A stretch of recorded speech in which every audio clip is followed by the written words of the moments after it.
lovers, heartbreakers, and serial flirters. Welcome back to Vivi After Dark, your favorite late night show where we get silly, serious, and oh so sexy.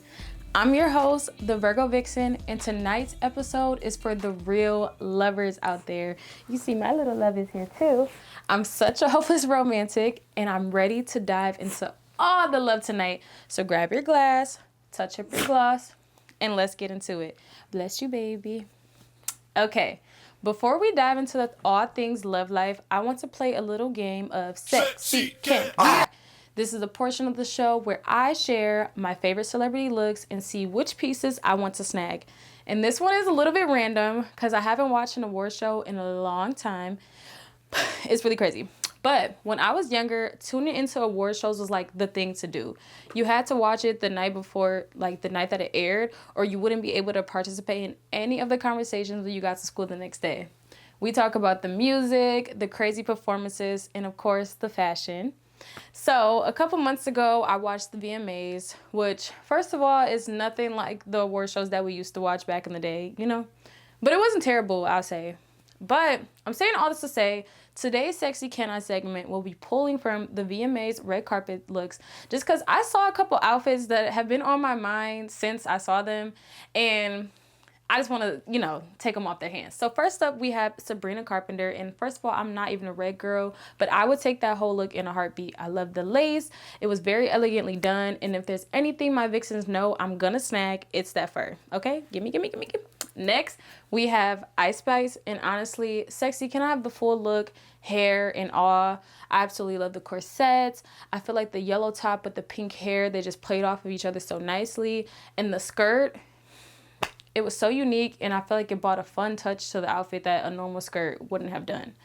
Another outfit where I probably just go ahead and steal the whole thing, just give it here, is from Conan Gray. The corset to T. This outfit was so playful and sexy, and I just absolutely loved it. Next up, we have FKA Twigs, and while the outfit is cute, sexy, can I have the number to your braider? I want those braids. Oh my goodness.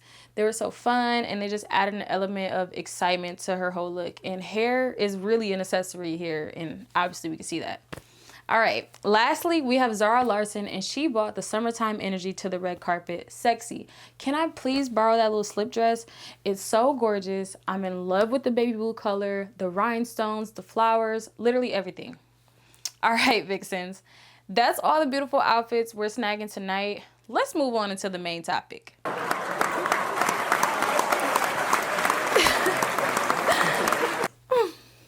right, lover girls, let's get real. We need to talk about being in love, or at least thinking you're in love. You know what I mean? It's officially fall, which means cuffing season is underway. And Cashy, that is so rude. Cash. All right, sorry about that, ladies. We are back. All right, lover girls, let's get real. We need to talk about being in love, or at least thinking you are.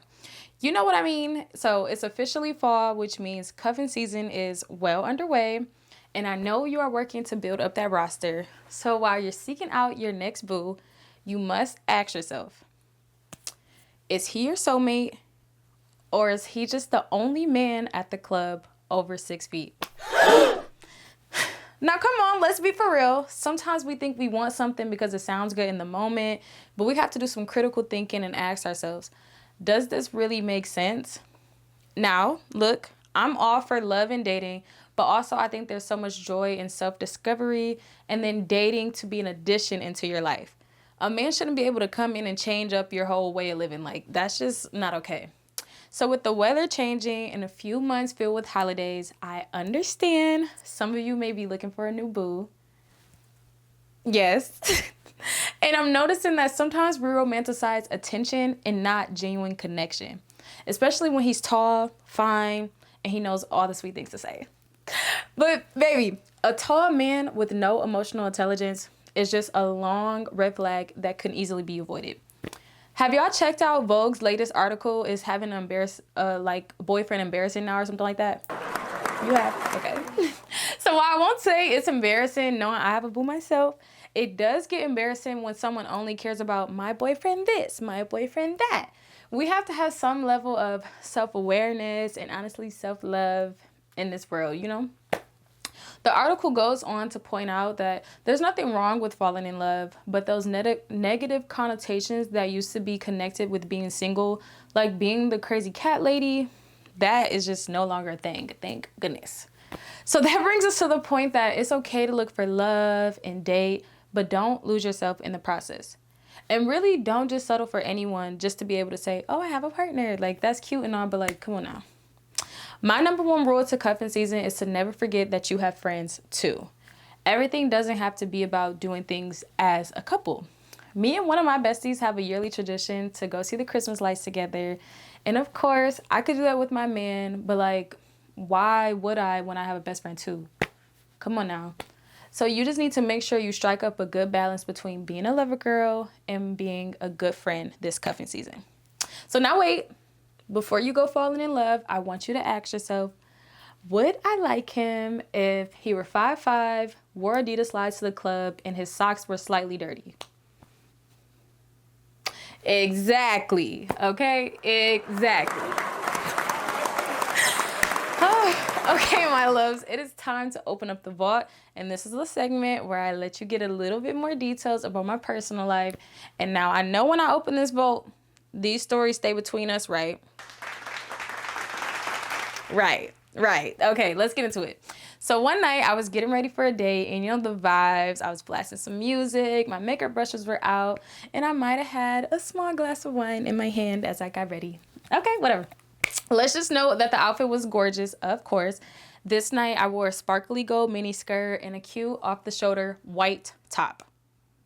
Once I was ready, he came to pick me up, and I was already feeling a little, you know, there. But that wasn't going to stop me from ordering another glass with my dinner. So here I am at the table, getting a little too drunk, yapping his ear off, and of course he let me. And we were having a great time, honestly. The conversation was great, the food was super delicious, and the drinks just kept flowing. Like, he just kept ordering more. Who am I to say no? So the drinks were flowing until they weren't, because somehow I managed to knock the whole glass over, and I was pretty much swimming in Cabernet, right in the center of my chest. My poor white top looked like it should have been found at a crime scene. So I ran to the bathroom, or at least I thought I ran. I feel like I was like slow motion panic walking, whatever. And I went in there dabbing, thinking that would fix anything. And then I realized the damage has been done. I either have to hide in the bathroom for the rest of the night until I can find a freaking Uber and call one home, or pull up my big girl pants and strut out the bathroom back to that table. So you know what I did? Toss that purse right over my shoulder and strut. You would have thought that Weinstein was supposed to be there. Like, I walked back to the table like I am that girl. So, of course, I had to play it off and move on because I'm a hot girl, and a little freaking wine spill will not knock my confidence. So, yeah, once he got me back home to safety, we kind of sat in silence for a bit, and I thought, I guess this will be our first and last date. But you know what? He broke the silence and said, I had a great time. Do you want to go out again? And that's how I knew he really liked me. He just said, next time we'll only order white wine. All right, Vixens, I'm getting a phone call, so you know I have to answer. It's time for Call on V, the only place where you can ask me anything about love, lust, or lessons learned the hard way. Let's get into our first caller. Vivi, I keep dating men who are emotionally unavailable. Is it me? I'm going to have to say, I don't know for this one. If there is indeed a pattern, I would take a step back and just do a little bit of reflecting here. Maybe you need to heal from something like in yourself before you start dating. And as much as we always like to blame men, sometimes we act as a mirror, and they are just like a reflection to what we may already be struggling with in one way or another. So I say take your time, and then when you feel up for it, go out there and date some more. Your emotionally intelligent man is out there waiting for you. Hey, Vivi, I'm scared to make the first move. Should I shoot my shot? I mean, they say shoot. No, for real, why not? You got this, and even if it doesn't work out, I say at least you try. And no one is saying that you always have to be the one to shoot your shot, but every now and then I say just give it a try. For the ladies, Shoot your shot by being flirty and fun, because I really think guys love that. And for the fellas, you need to be personable and not too pushy. If we think you're attractive and we like you, we'll make it known. And at the end of the day, shooting your shot can be fun and get you out there a little bit. So I just do it and see what will happen, because you miss 100% of the shots you never take. Hey Vivi, what's the biggest red flag you ignore in a past situationship? Oh, girl. We could be here all day.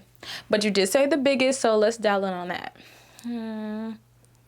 I have to say, once I ignored this guy who was like really controlling. He felt like he could tell anyone anything and they were just supposed to jump up and do it. Yes, sir. And I ignored it for a little bit because it wasn't really impacting me. He wasn't telling me what to do. I just witnessed it a few times and I thought, okay, maybe that's just like a weird trait that he has. But my alarms should have been blaring, ringing fast.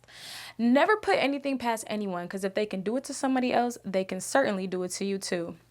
So one night I was up texting him, telling him I was super drained and didn't really feel like getting my nails done that week. I just wasn't feeling it. And this sent him into a spiral. He went on to tell me I better have my nails done the next time he saw me, because he refuses to date a woman with messed up nails. Excuse me? First of all, I never said they were messed up. I just said I didn't feel like doing all the glitz and the glamour that week. What the freak? We're allowed to take beauty breaks, ladies. We don't always have to look 100% put together every freaking day. So I let him know all of that because, sir, unless you're paying for this luxury, I advise you to keep your opinion to yourself. So needless to say, I dumped him. It might seem like small to like dump somebody over nails, like a comment over nails, but let's be so for real. Being controlling over something so minuscule will turn into something worse later. Next thing you know, he's telling you you can't wear certain clothes, you can't see certain friends, you can't go certain places. Please. I'm not letting anybody feel like they have any autonomy over me, my life, and the decisions I make, especially when I didn't ask. Thank ya. Hey Vixen, I want to boo this cuffing season. What do I need to do first? Put yourself out there. But don't chase. Let it happen naturally. And if it doesn't happen this cuffing season, don't look at it as a failure. There's always next time. So focus on yourself and everything will be in alignment.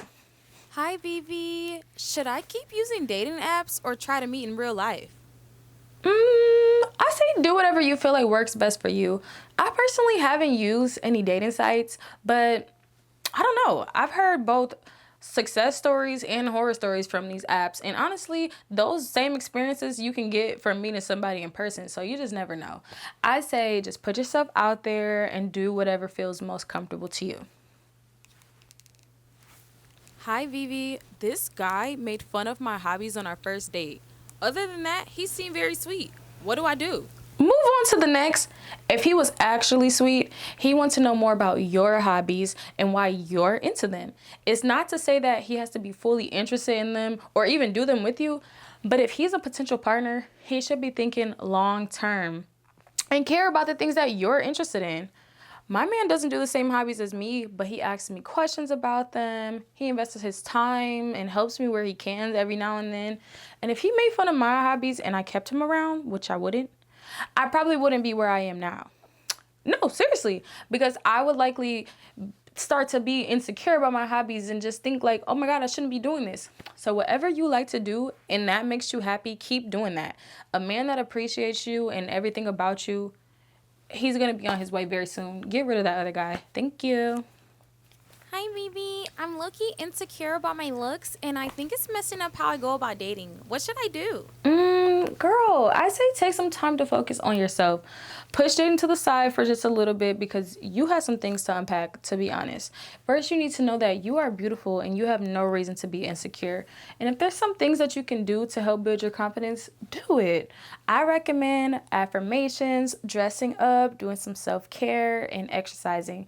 These are great places to start so you can start to feel more confident in yourself. And once you feel better mentally, then you can go on those dates. Okay? All right, Vixens, that's all the questions I have time for tonight. But don't be sad, because next week I'll be checking in on your mental health. So send any questions you want to unpack with me in the next episode. Find more details on how to send me a question in the description below. All right, Vixens, that is a wrap on Vivi After Dark episode 3. Tonight, we borrowed couture, spilled wine, and called out tall men who don't have anything going on. If you're leaving this episode with nothing else, leave with this. Being delusional is fine, but being delusional with standards, nah, that's elite. All right, until next time, lovers, keep it cute, keep it crazy, and never let a man's outdated opinions change how you feel about yourself. Okay, see you later, sexy. Bye.